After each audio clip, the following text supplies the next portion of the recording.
Well, I mean, I would also echo what you just said and further add that, yeah, I'm just a mouth breathing crypto guy over here. I don't want to wax or like give my opinion about politics particularly. It's not what we spend our time thinking about all day. I will say that, yeah, it's really, really sad as a father. I think that's the thing that hit me the hardest.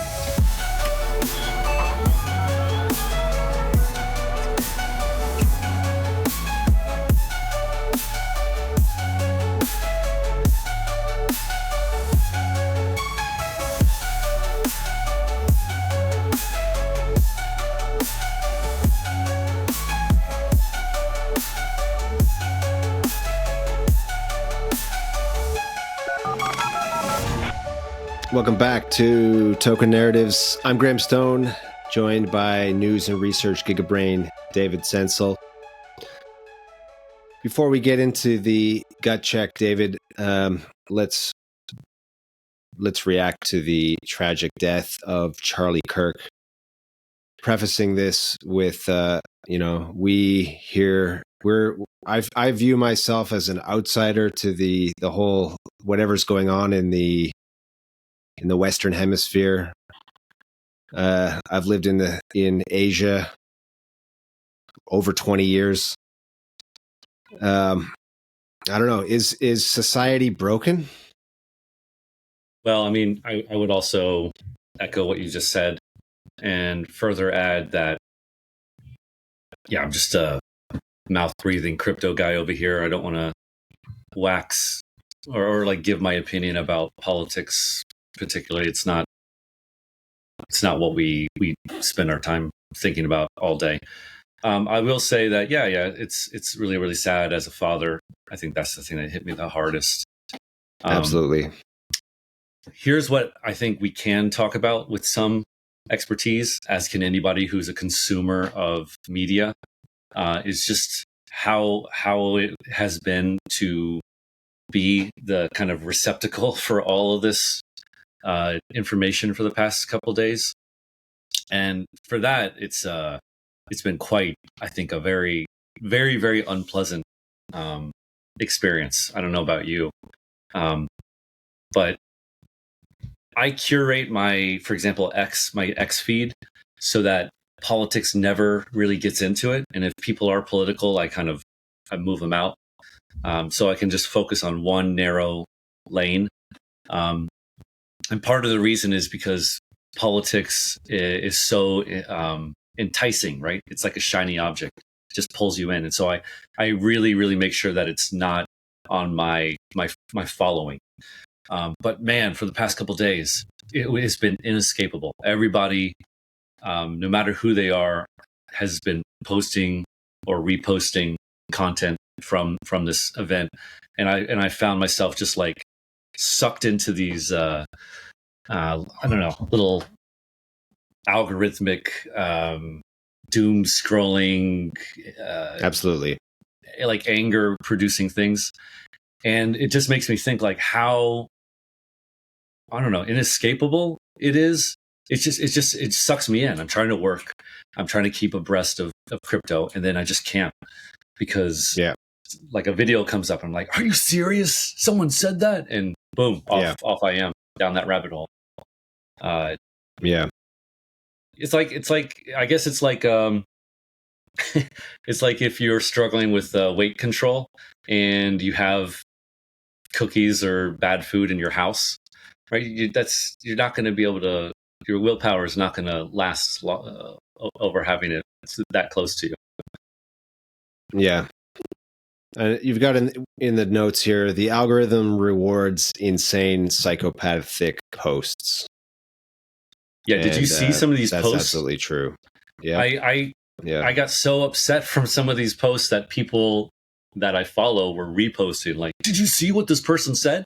And after about the 30th one, I just realized like, oh, these posters are just trying to say the most outrageous, mean-spirited, terrible thing that they could think of. Inhumane, completely divorced from what a human would say to another human face to face. because it's so outrageous and because it elicited all that kind of reaction. And that post, 280 characters, got like 10 million views. And then you look at the 10 million engagement, whatever. And then you look at the person's like followers. They have like 2,000 followers. You're like, oh, wow. Yeah, it's just someone who's really exploiting the fact that if they say something really crazy and insane, it's going to make the other side upset. And then that it just makes this disgusting, polluted experience for social media. It's quite unpleasant. Very, very, very unpleasant. I don't know what the answer is for that, but I really don't like that aspect of this whole thing. Yeah. And then just a couple more things from this angle. Just like the whole, in a similar vein, I feel like TikTok is just a visual version of what I just said, right? Like I know a lot of people on my timeline said that they spent hours doom scrolling TikTok because you saw all these reaction takes of people basically trying to say the most outrageous, terrible stuff in video form to get that engagement. And you know, the worst one that I saw is just that guy. Kirk had just been shot. Just people screaming and running away. Do you see this? And he's got his video. There's one guy just like locked in with his camera. Yeah, he's like his phone. Yeah, he's like his reaction to it. Shots fired. Kirk down. Shots fired. Live here. Follow me on Instagram. Follow me on TikTok. I mean, just like 5 years ago, 10 years ago, this would be in a very dark comedy, right? Like something that's very incisive about where society is going. And here it is. This young man is doing that. It's just insane. I don't know, man. It's dark. It's dark, dude. Yeah. All right. Well, I'm not sure there's much else we can say, but rest in peace, Charlie Kirk. Yeah. All right. Let's move on to the gut check for this week. So we had the CPI data come in, I think, as expected at 2.9% inflation. I mean, we all know the numbers are not the reality, but whatever. The reported number is as expected, 2.9%, which is up from last month's 2.7%. Month over month, prices rose 0.4% in the US compared to July's 0.2% increase. Slight uptick from the expectations of 0.3. Now, the markets seem to have reacted positively. I guess basically this print, the thing is that this print didn't dissuade the Federal Reserve from lowering rates, or isn't expected to dissuade the Federal Reserve from lowering rates, and that seems to be the thing that's driving markets the most right now. So the Fed will, like, very likely, I think a 90% chance on Polymarket right now, they're going to cut rates 25% in about a week or less than a week. And that will be the first, yes, thank you, 25 basis points. That will be the first Fed cut rate in 30 years where the inflation rate is at or above 2.9%. So inflation relatively hot, yet they're cutting rates. The market's interpreting this as bullish risk on. All risk on assets are up, like the NASDAQ, S&P, they're all at all-time highs right now. Yep. But like you said, though, I think there are a couple things at play here. The first is, and I think Powell even kind of alluded to this at Jackson Hole, which is the data is unreliable, right? It's so. Are they now basing the data off of something that's a little more timely, like Trueflation, the Fed, I mean, it's hard to say, but I wouldn't be surprised if behind closed doors they were trying to find outside sources of more accurate, timely data to inform their opinion. So I mean, yeah. So CPI is whatever, seems to be in line with it, but I don't think that this kind of thing is material, and especially given that you have like pretty much everyone in finance agreeing that these numbers are so, even if they're accurate, they're so far, they're so, what's it called? They're so late, right? Yeah, they're and of so course, lagging. there's also they're very lagging. they're lagging. There's also this growing narrative that the Fed isn't really driving things. It's the like whatever the FOMC's guidance on what the marquee interest rate should be is not actually what's in the driver's seat here. It's more fiscal control or the fiscal situation. Yeah, I mean, but like if you look at Trueflation, their interest rate is at 2% right now, right? So, you know, I don't know how important the CPI is. Maybe from a optics angle, I guess it could be important, but in terms of how determinative it is of cutting interest rates, I would say relatively small. But in any case, yeah, that's likely going to just make sure that there's a cut. Most likely, I think the markets are predicting there'll be more cuts in this year and going into next year. So, on track for cuts in that capacity. These cuts also, I mean, this leads us to the next point. These cuts could be kind of, big surprise, ill-timed in terms of where we are in the market cycle. And I have been kind of warming up to this idea that we've actually been in a kind of flat to slightly negative part of the cycle for the past year or so, and now we might be actually ramping up into some actual real growth, productivity, and then yeah. So let's talk about this. Where are we in the cycle, right? The narrative in the past has been that it's 4-year cycles and like it's going to peak at the end of 2025. But more and more people are saying that model is broken, and there are a lot of reasons for it. Let's see if we can get into them here. Well, so there's two things here. You're talking about the kind of the crypto cycle, which is based off of Bitcoin, but put within the larger context of kind of like the business cycle, which I would say crypto is still downstream of.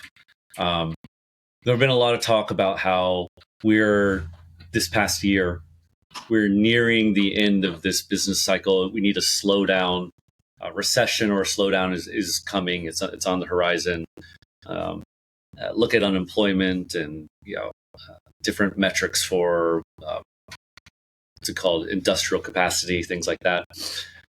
However, again, there's some information, data that maybe this is all these are all like lagging indicators and stuff like that, and we're actually starting to get into an area of where things are ramping up again. And again, this is kind of a new thesis for me, but it does seem to line up with some of the other things that I've been hearing, like the author Arthur Hayes thesis, how he thinks the next year or two is going to play out. Excuse me. Do you want to put up the? Do you want to put up the, what's it called, Julian Bittel? Let's do it. So,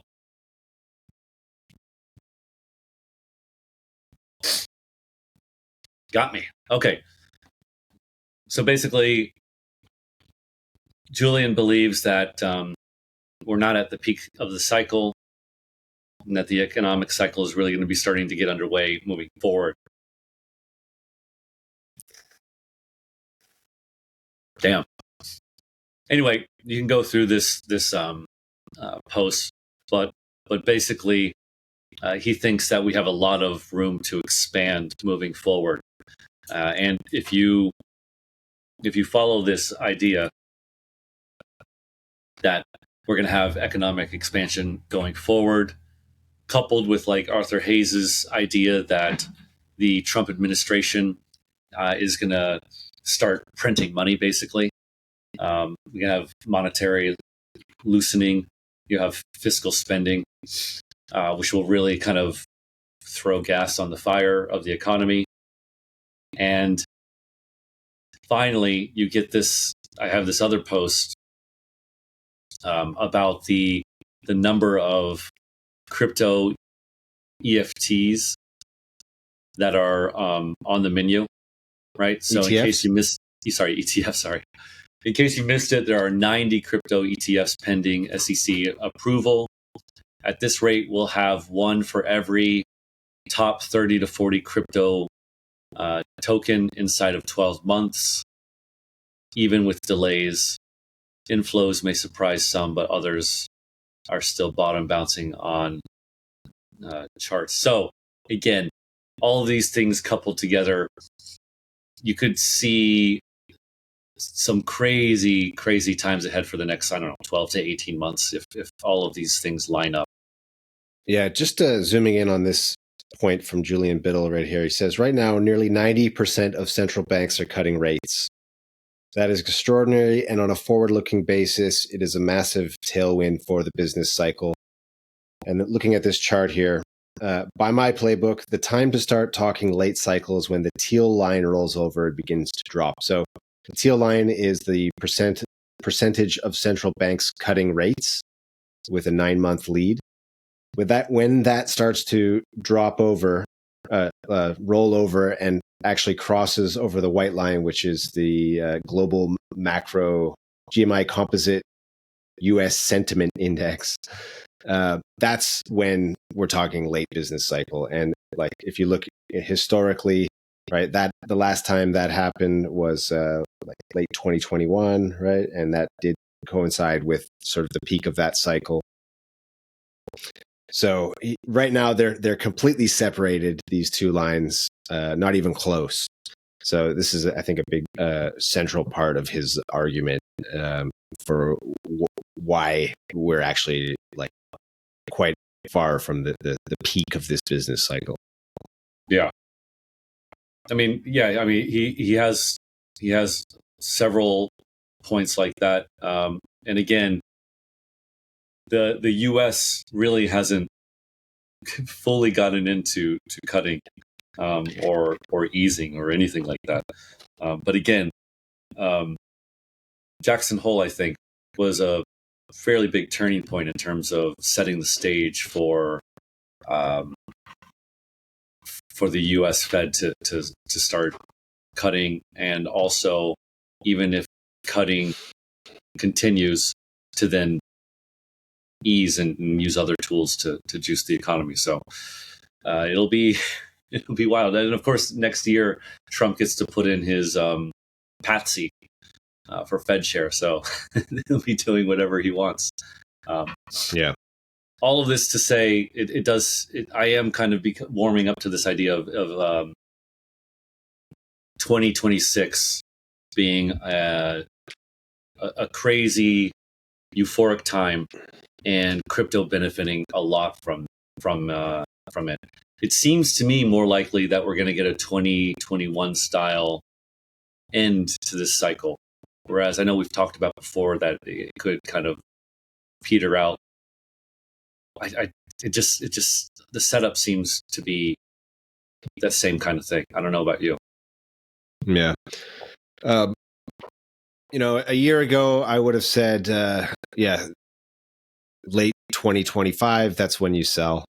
But sure enough, here we are, and I'm pushing that back. I'm not if anything, I'm okay. Like, yeah, I mean, I'm not holding any cash. I'm fully in risk assets right now, and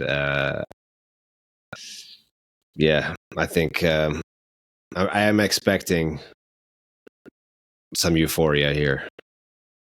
Yeah, this is not to say that we won't have a pullback or we won't have a slump or a couple of months of poor performance, but I think again, I do think that we still haven't had a proper alt season or mania or anything like that.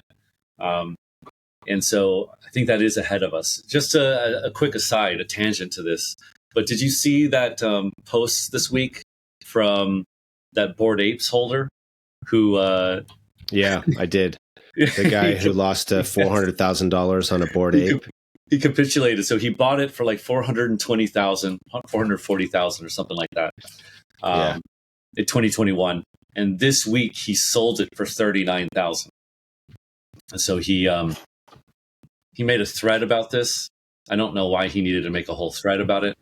That's a very Bored Ape kind of thing to do, to make a thread. I feel like one post. But anyway, this was a reminder to me.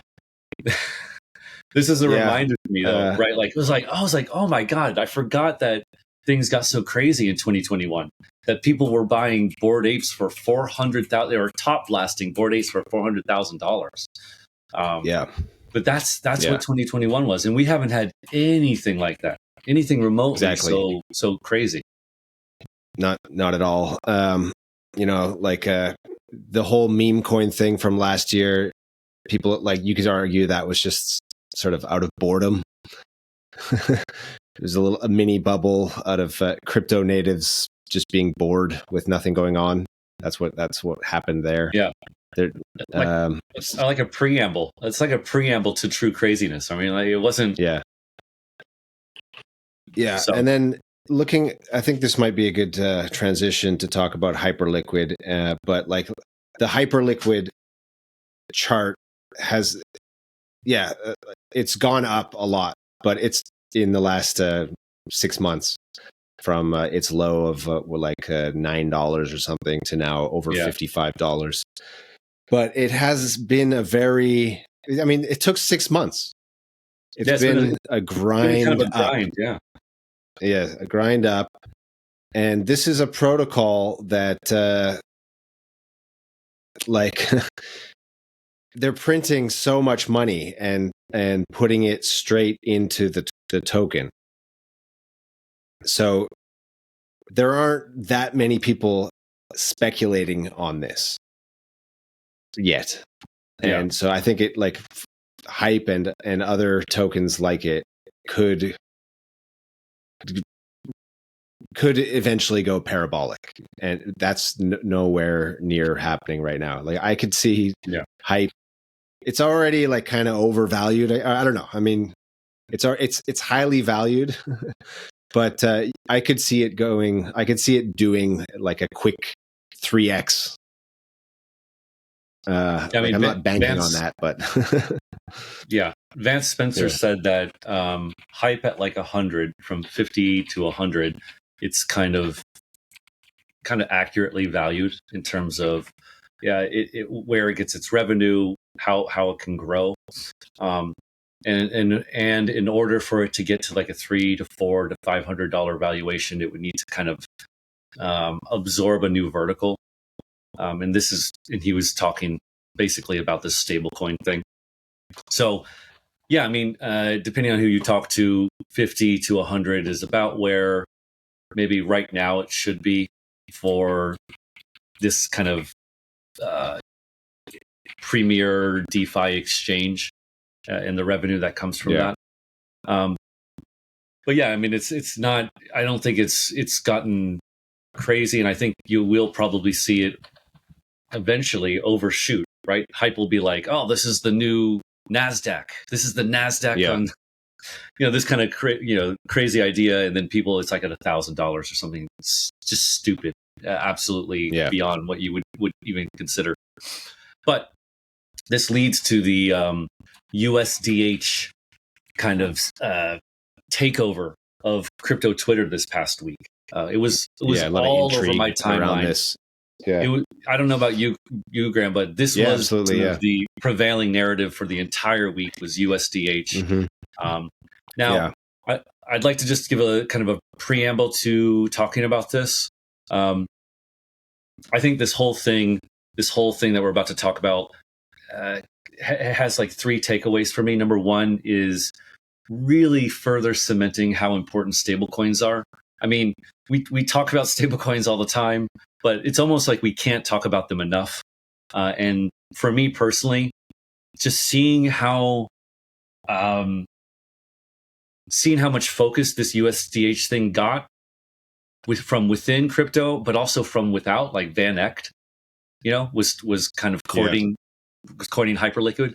It really was a moment for me where I was like, good Lord, this stable coin thing is like no joke, so important. Even trying to get a stable coin for like a DeFi protocol is enough to have billion-dollar valuated companies and stuff like that kind of bring out some flowers and try to get access. So again, absolutely, stable coins. You can't overstate how important they are. Number two, it showed me how major players from within, but also from without, are taking Hyperliquid. Right? They really want a piece of Hyperliquid, and so I don't know if it means that I'm hoping they've done their due diligence, and so they realize how valuable it is or how important it is. But it makes me take Hyperliquid even more seriously than I was before. Right? Just seeing kind of how these companies were falling over themselves. I'd love to hear your thoughts on that, because I could imagine you taking the other side of that, which is great. And then the third thing for me is just that there was an interesting kind of outcome to this that had nothing to do with Hyperliquid, but it revolves around the relationship between a dominant stablecoin within a blockchain ecosystem, and how that dynamic is kind of unfair right now. And we'll talk about this after we go through this whole thing. But I think that might be one of the more lasting effects of this USDH thing, is it kind of shows major blockchains, especially like Solana, something like Solana. But everyone is going to go through this. Why haven't we enshrined a stablecoin, and why aren't we getting the vast majority of the benefits of the stablecoin usage on our chain? And so this is kind of kickstarted that conversation. Yeah, that's quite an interesting turn of events, I guess. So just to back up for a minute here, for people who are maybe unfamiliar with what's happening here, right? So Hyperliquid, this perps DEX exchange that like is sort of dominating perps volume in the crypto space right now in DeFi. So they have sort of an auction system where they auction off tickers, and anyone can bid on these. And there's like a decentralized governance protocol where the holders of the Hype token vote on who the winner is. And so they have this ticker USDH, so Hyperliquid's US dollar, and stablecoin issuers around the world have been bidding, putting forth proposals to be the one to like take up that USDH, to be the dominant stablecoin, I guess, on Hyperliquid. And there've been proposals from not all the big, but several of the big stablecoins. Paxos was probably one of the more notable proposals, and several others, and they're all sort of sweetening the pot, trying to make their proposal. So they're bending over backwards to be the winner, right? And this vote is ongoing right now. It ends on Sunday, but it's looking right now that a stable coin called Native Markets, which I'd never heard of, is going to be the winner. And there's some controversy around this. People are saying that Native Markets there was kind of a fix-in for them, like they knew about this, and also like despite the other proposals perhaps being better, people are voting for Native Markets because it's the most hype aligned. Does that sum things up, David? Yeah. I mean, I just to add a little detail all throughout. Yeah, like so they auction off these tickers. This has been around for a long time. It's seen to not really have had kind of a material effect on tickers that were highly auctioned. When Hyperliquid first this kind of like, I don't know, ticker auction meta started 6 months ago, you saw like tickers being bid up. And I took part in a couple of these. It was a year ago. I remember, like there were the tickers for dog and cat were going for hundreds of thousands of dollars. And I bought into some of that hype and got wrecked. Yeah, me too. So just to give context to the people who are listening to this, it doesn't necessarily have any effect on in terms of like, oh, this is gonna make a material difference on the stable coins prominence on Hyperliquid. But here's where it does make a difference is the Hyperliquid community and the apps that exist in like the Hyper EVM, the community as a whole can decide to get behind a certain stablecoin, right? And they can decide to kind of elevate one stablecoin above the others. This doesn't mean that any of these bidders can't go on to Hyperliquid and deploy their own stablecoin, right? Because they can, and apparently, like I think Sky, which looks like unlikely to win, they made a post this morning saying no matter what happens, we're going to deploy our stablecoin on Hyperliquid. So this is not going to prevent anyone from getting on Hyperliquid and having a stablecoin. And if you win the USDH, this doesn't mean that you're going to become the preferred dominant stablecoin, right? What it does probably do though is the USDH thing will kind of jumpstart your ability to become the dominant stablecoin within the community, right? And so again, it's this kind of lots of people are on the timeline who love DeFi and who love crypto and this crypto native stuff, really kind of celebrating this aspect of the of this process, which is it really is kind of a decentralized governance process, not just with the validators who are going to do the actual voting, but the community, which really will determine whether this matters at all, and will determine what the dominant stablecoin for the chain will be. And so, and basically, what you're seeing though is a recognition by the community, by the chain, that hold on a second, we have a lot of power here to determine which stablecoin we use to transact. And wait a second, if you look at all the other big chains like Ethereum, EVMs, L1, Solana, their dominant stablecoin takes all of the revenue earned from that stablecoin and doesn't give it back to us at all. They give zero. Right? They take all the profits. What's going on with that? And so you saw with this USDH process that they're like, you have to give back to the community bigly, and that's kind of I think what's happened. And again, you've seen this, I think, pretty cool process play out. As you said, you have people like Haseeb Quresh who've come out and said, I've talked with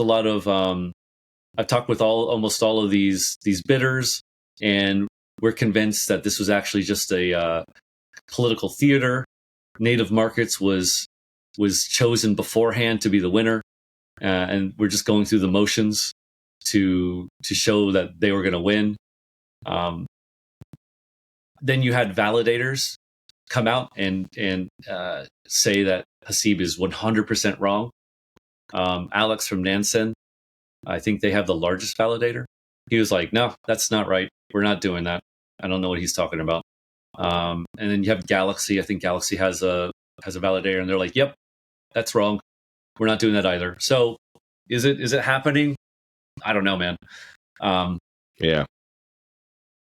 Even if you take the kind of worst case, one thing's for sure, it's fascinating, this whole like on-chain governance stuff, and kind of a revival here of it, actually, because it's died out a lot over the last couple of years here, like DAO governance, especially as regulation in the US has become perhaps less what's the word? Less antagonistic, strict, antagonistic. Yeah. People are like, okay, well, we don't need to do the decentralization theater anymore. We're just going to actually make the decisions the way we wanted to. And but in Hype's case, like, this is a protocol where there was no VC investment. It's like run by 10 people. There's 10 employees. They launched the thing with like no outside capital, and they airdropped the supply to create this community. And all of those holders, the people they airdrop to, they actually have a lot of say here in what happens. Yeah, it's also, I would add this too, because I've been a long time hater of DAOs. I've said this for all the way past from before last cycle, is that they were so stupid and they didn't work, and they don't. Yeah. And I think part of the beauty of Hyperliquid is that this governance process is like a hybrid process. I mean, this is kind of the whole maybe ethos of Hyperliquid itself, which is kind of a hybrid DeFi platform, right? It gets a lot of hate for being too centralized. Anyway, the validators, you could say, are like these centralized figures, are the ones who are voting. And so it's not a clean 100% decentralized thing like a DAO is. I think that's probably a good thing, because DAOs are broken. And so the reason that I'd imagine that you're having a revival of this is because you have this more like, it's a spectrum, but it's a little more centralized in terms of that. And so you can actually get some actual useful governance in. Anyway, so the big outcome from this is that this whole process is going to happen on all the other chains, and people on Solana have already started talking about this. They've already taken up this conversation. I'm like, hold on, the dominant stablecoin on Solana is, let's just say, USDC. We don't get it. Solana, the ecosystem, the dApps, the users, we don't get any benefit from transacting billions of dollars in USDC. They get all the benefit. They get billions in yield, right? And so, I think very quickly you're going to see this same USDH style thing move to other chains. It'll look different on other chains. So, for example, on Solana, it might be like the 10 leading dApps, and maybe some of the validators set for the staking. They'll come together and be like, you know what, let's get Tether and USDC or whatever to give us a proposal for what is for what stablecoin we're going to promote or we're going to accept, or this kind of thing. And you'll I think you'll get a similar outcome, though.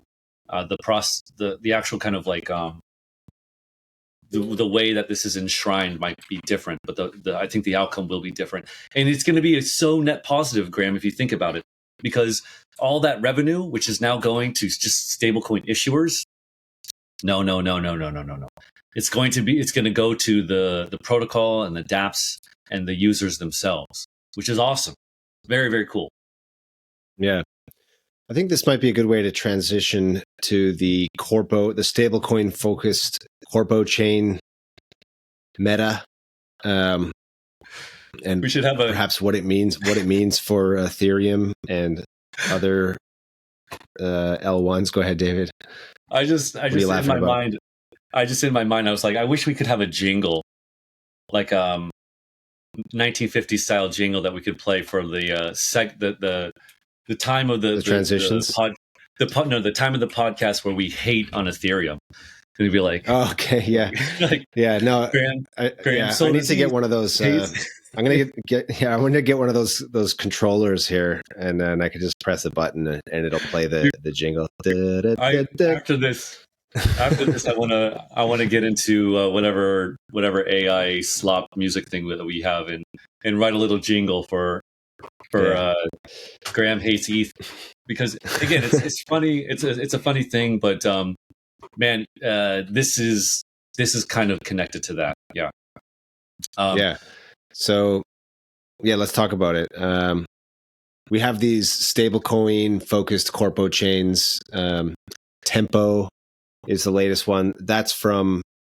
Tempo is from the Stripe. Stripe, yeah. Yeah. Tempo is the one from Stripe. There's several others.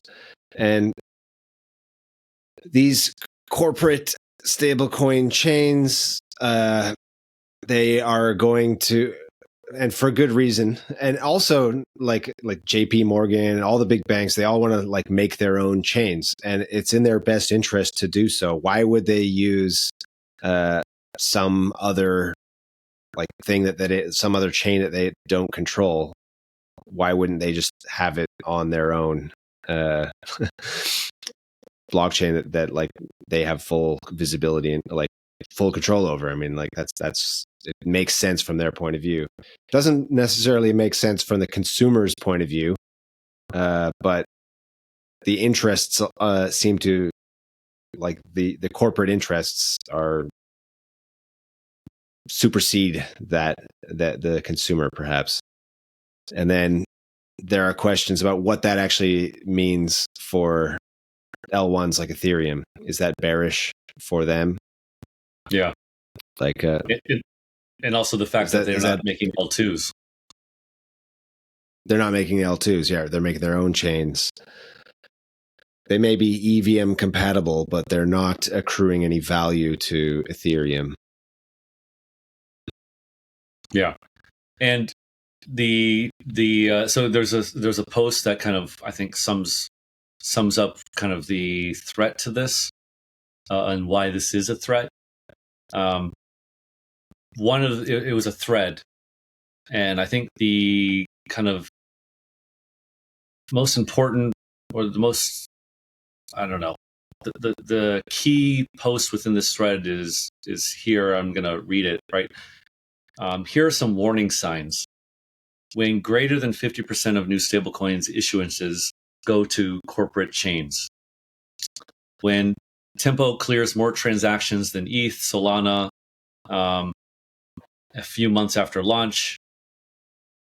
When top AI firms bless these corporate chains like Tempo and Arc, right? These are warning signs that things aren't going well, and that we need to be worried that the future is not really decentralized at all, and we're basically just getting a moderately improved, not even moderately, slightly improved version of traditional finance, right? Now here's what basically I the same situation as traditional finance now, where it's all separate walled gardens. Just the only difference is that the underlying tech that it's built on is better. So okay, yeah, there's going to be less transactions that are lost and a lower cost per transaction, but it'll still be all fragmented. Yeah. And here's where I wanted to get your reaction, although I think I already know the answer. So Ryan Adams of Bankless, obviously, ETH maximalist. Surprise! He says it's good for ETH. Well, no, so here's, even he couldn't really say that, like what you just said. So he said Tempo is a 50% win for ETH, Graham. It's a 50% win for Ethereum and its ecosystem. And if I had to boil down why he said this, it would be on the positive side, it enforces EVM's network effects. It brings traditional financial assets on chain, thus closer to Ethereum.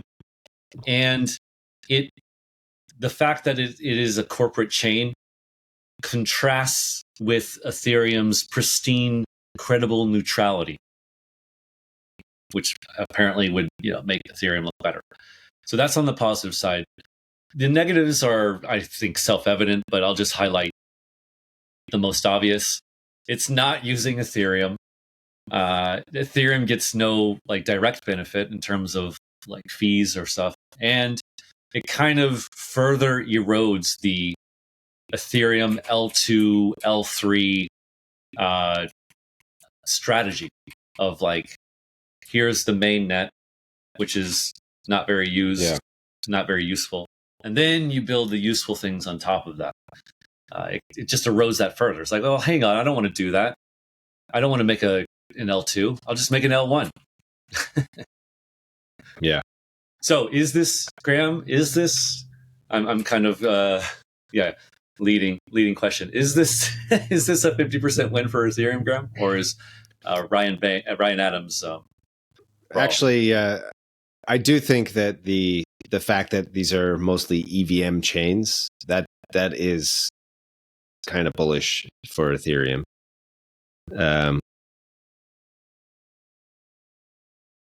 But yeah, I mean the fact that these corporations are choosing to launch their own L1s rather than what was theorized for long in the Ethereum community, that they would just adopt Ethereum, whether it be the mainnet or some L2.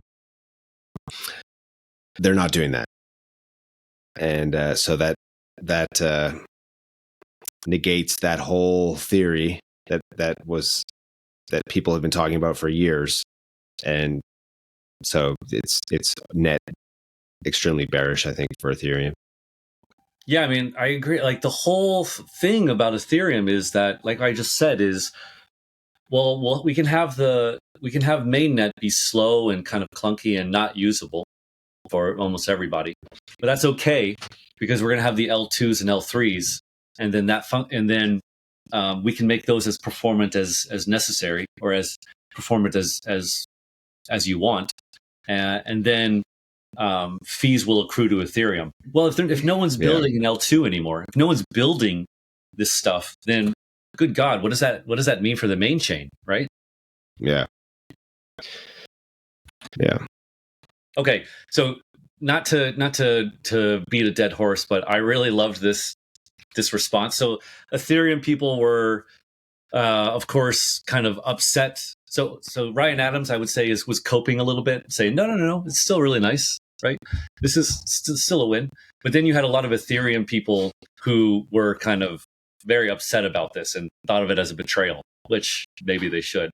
And you had responses like this, which just shows to me that a lot of these Ethereum folks, well-intentioned but a little out of touch, they said, well, Tempo shouldn't be building its own L1.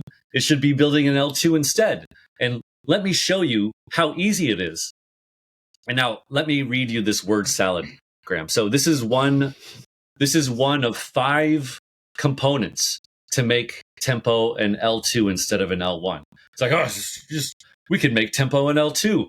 Here's how easy it is. This is one of them. Now, just listen to this. Use multiple L2s automatically under the hood in the Tempo SDK, especially fractal L3 scaling settled on Tempo L2 Validium in ultra-scale L2s like Mega and Rise. Simple, Graham. Yeah, what could be easier? What does that even mean? What I mean, what is that? I have no idea what any of this means. So to reproduce what they're doing with the L1, you need to simply use multiple L2s automatically under the hood, especially fractal L3 scaling settled on Tempo L2 Validium. And then ultra scale L2s like Mega and Right. Oh, God. Yeah.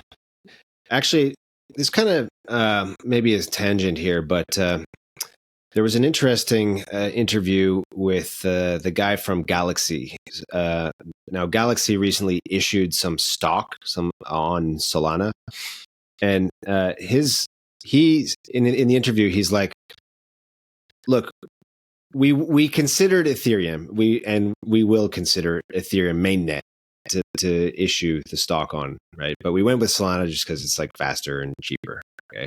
But we would never consider an Ethereum L2, an optimistic whatever, because they are all just they're like centrally controlled. They're controlled by like Coinbase's, like the one that everyone uses, Base, is just totally controlled by Coinbase. They haven't decentralized it at all, and therefore it just, they like legally they can't, it can't work for issuing stocks, because if the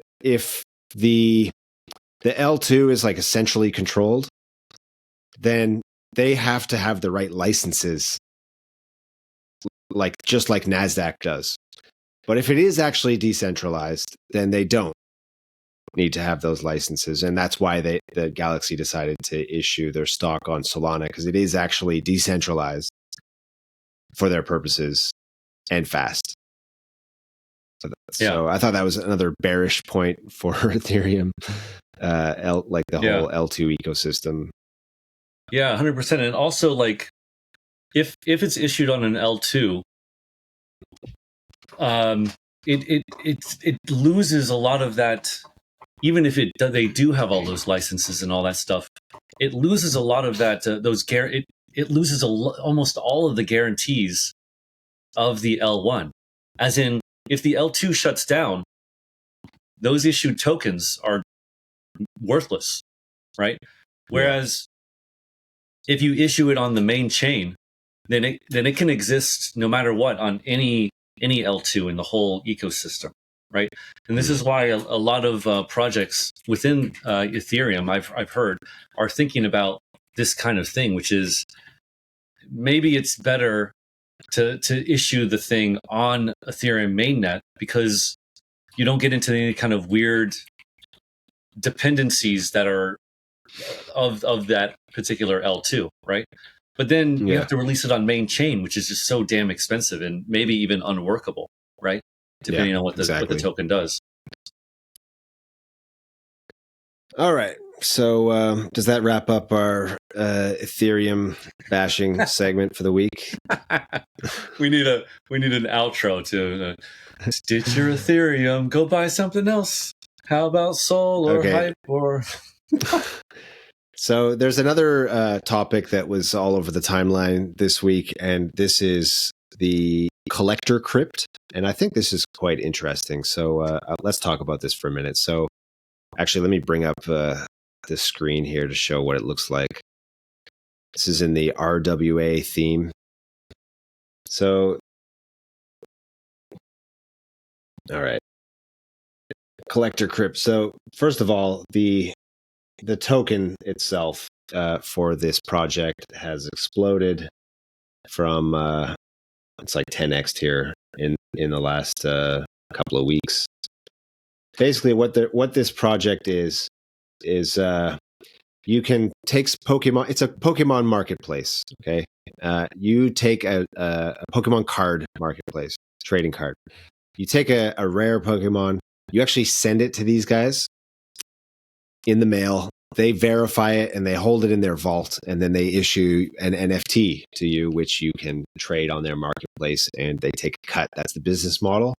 They also have this thing where you can, they have like a gacha machine, a digital gacha machine. So you can pay between $50 and I think $250 to buy one of these, and you randomly get, either one worth more or less than what you paid.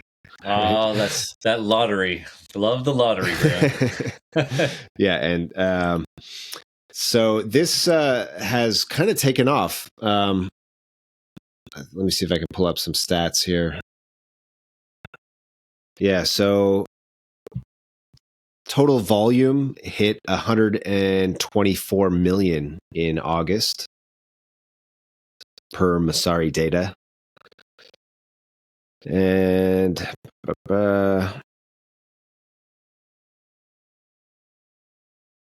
yeah, the token, as I said, basically pumped 10x. They take 2% royalties plus the Magic Eden fee. So there's Magic Eden is involved here in the back end. And then it's unclear how the cards token, like how the revenue that they're generating accrues back to the cards token, but don't let that bother you. Just ape in now, and they'll figure it out later. It's going up, bro. Presumably, they could, like other projects before, the most successful projects these days, they could, of course, have an automated buyback system where revenue goes into buying back the token, which has done very well for hype and pump.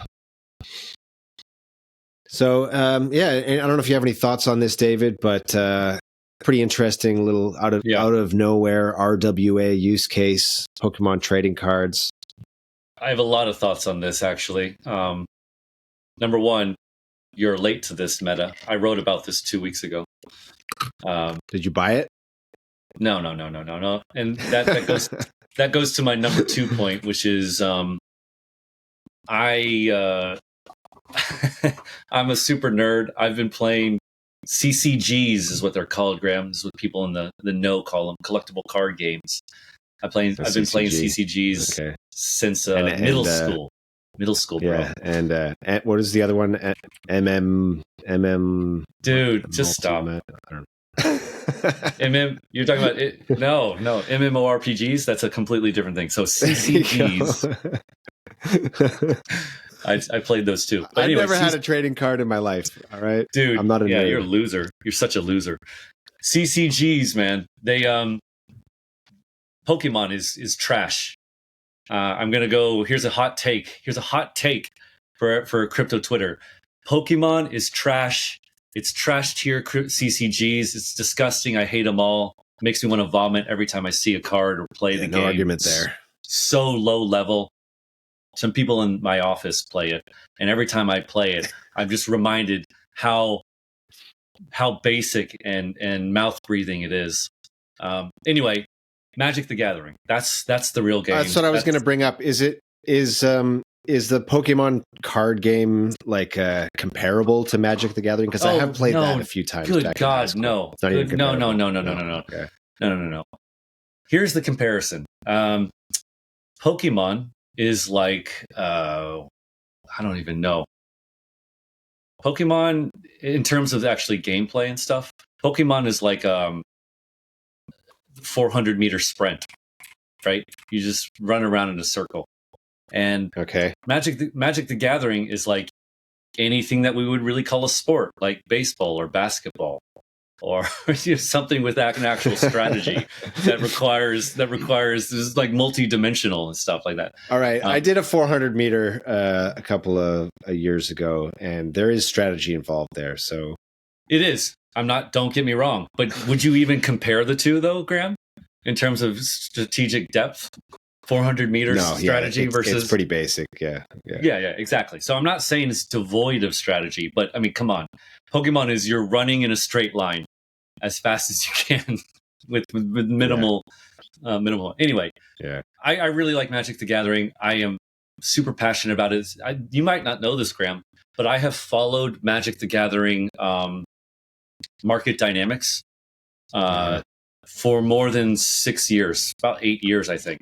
And I followed it very closely. And it's been fascinating to me because Magic the Gathering has an incredibly deep market dynamic, very similar to crypto. This is why I found it so interesting. And so my hope is that this Pokemon trash heap is basically like a stepping stone. Mixed metaphors there. Is basically like a stepping stone to Magic, because that actually has like true market depth, and people who people who buy and trade Magic for money. That's a lot more money, a lot more liquidity, and a lot more market sophistication, I think. Okay. Well, that's how you could speculate on this cards token, because they can expand beyond this trash tier Pokemon into the big boy games of Magic. Now, I think the real issue, like, where is the Magic marketplace? Is that on eBay or something? Yeah, you're right. It's on eBay. It's on a couple other websites. Okay, so that's the sort of the innovation here, I guess you could say, is that this crypto NFT based marketplace, the fees are lower. Okay, it's an RWA. The way they solve the RWA issue here, is that you have to like mail in the cards to them, and they hold them, they verify them, and they hold them in a vault, and then the digital versions trade seamlessly around the internet with minimal fees. And if you want to like take possession of the card, you send them the NFT, and then they send you the card, right? Yeah. So I think that's kind of it's a pretty unique solution, actually. Kind of that's how it has to work, I feel, and it could disrupt like the eBay version of this, just because the fees are lower and you can trade faster. It does rely on a central authority, of course, to hold them all. That's the problem. I agree with you 100%. I've actually been thinking about this for years. That because the other big problem, Graham, that this solves is the market for this kind of cardboard. That's what they call it. Also, the market for cardboard is incredibly slow because you have to take physical possession. So, for example, people, at least with Magic, Pokemon a little bit, but not as much. They buy pallets. They buy pallets of boxes of Magic, right? So no, seriously, for like an industrial, they get a forklift. Yep. For hundreds of thousands of dollars, and they make millions. Okay. They make millions off of it. Like this, I mean, wow. No joke. Okay. We're talking about people who spend tens of millions of dollars on this kind of stuff. Wow. And so, all right, yeah. So again, market liquidity is high. So, for example, a lot of people, even small players like myself, or this, that, and the other, you can buy a box, like a box of Magic, which has, I don't know, 16 to 30 individual boxes, on wrapped boxes, and then you can say, oh, I think this. I know Magic. I've played Magic for a long time. I think this is going to appreciate in price over the next year. So I buy a box. Box might be like $2,000 to $10,000, and then you just hold it. And then in a couple of years, you sell the box for whatever, 2x, 3x, or 5x, whatever it is, or at a loss. This kind of thing. But you have to take physical possession of it, right? And that adds so much friction, cost, time. Whereas this RWA thing, it really streamlines that, where you can then get a tokenized version of it, right? And that really cuts down on the biggest problem, which is taking physical delivery of the commodity. Of the commodity. And then the only problem, of course, go ahead. Well, the only problem is that trusted third party. With Magic, I think Pokemon is way less valuable, but like you can have cards that are worth, I don't know, $100,000, I guess, for like a mint condition PSA 10 Black Lotus. I don't know what the going rate is. Are you really going to trust? Like if you're going to buy like a pallet of Magic, let's say they tokenize a pallet, that's really expensive, like $100,000. Definitely, it needs to be extremely trusted, and they probably need to be utilizing those freehold zones. You know what I'm talking about, in airports, where Yeah, where like import restrictions sorry, import tariffs are not applied. Like it was in one of those movies, Tenet. Yeah. That's right. Yeah.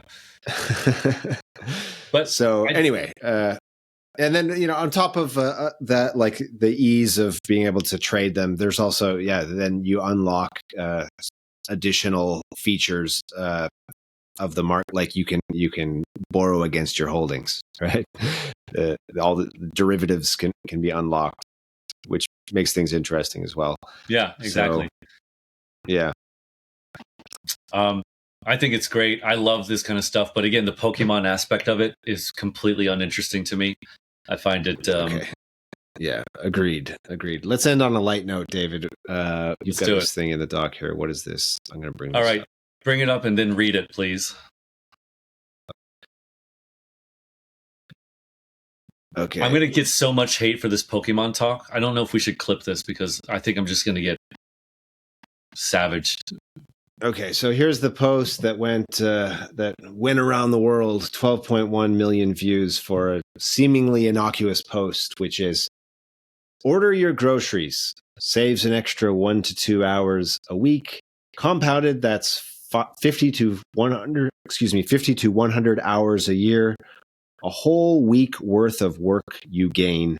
I promise that time is more important than the $10 delivery fee. And this sort of divided the internet. Do you it struck fall a nerve on either side of this? Yeah. Do you fall on either side of this debate? I'm inclined to. I'm sympathetic to the view of I kind of enjoy going to the supermarket every now. You need, like, people are saying, okay, you don't want to be staring at a screen choosing your groceries. Like, that's draining, depending on what type of work you do, I guess. Yeah, I'm sitting at my desk all day. I kind of enjoy going to the grocery store. We live in a small city here. I see people that I know every time I go there. I don't know. You can choose the food you want. You can select. I want this head of. I would never get lettuce, but whatever. This cut of steak rather than Graham, that one. Lettuce hater. Didn't know that. Learn new information every day.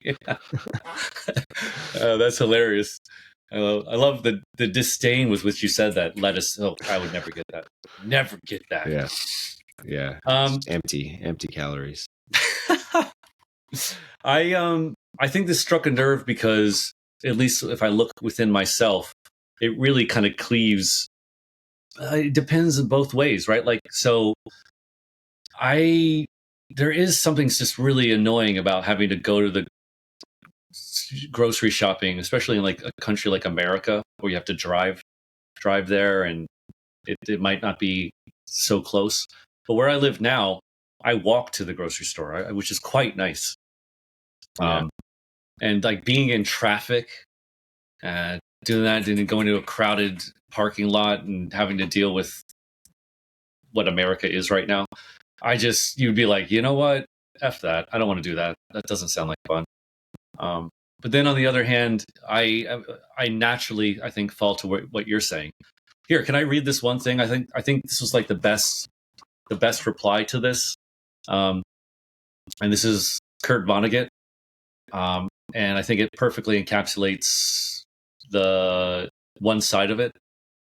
So here we go. Quote, "Oh," she says, "well, you're not a poor man. You know, why don't you go online and buy 100 envelopes and put them in the closet?" And so I pretend not to hear her and go out to get an envelope because I'm going to have a hell of a good time in the process of buying one envelope. I meet a lot of people. I see some great looking babies, and a fire engine goes by, and I give them a thumbs up, and I'll ask a woman what kind of dog that is, and I don't know. The moral of the story is we're here on Earth to fart around, and of course the computers will do us out of that. And what the computer people don't realize, or they don't care, is we are dancing animals. You know, we love to move around, and it's like we're not supposed to dance at all anymore. It's beautiful. So That's where I kind of fall on that. Yeah. But I feel the pull. You feel the pull of what's it called? Better productivity, don't you? Yeah, absolutely. I don't know. Maybe the best solution is, your groceries. The AI just knows what you need and it delivers your groceries. But therefore, you're free to not sit at your desk and do more work, but instead go for a walk and stroll around randomly without having to go shopping for groceries. That would be the ideal scenario, I guess. Yeah, definitely. But also, I mean, maybe the AI gets your staples, but you still my current situation. The grocery store is so nearby. Just walk over. I'm like, maybe I'm gonna get something. Yeah, see something new. Exactly. Get an apple.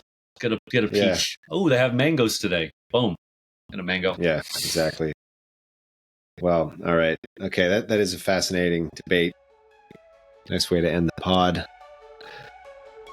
All right, David, have a great weekend. Thanks for everyone for joining. See you next week on Token Narratives.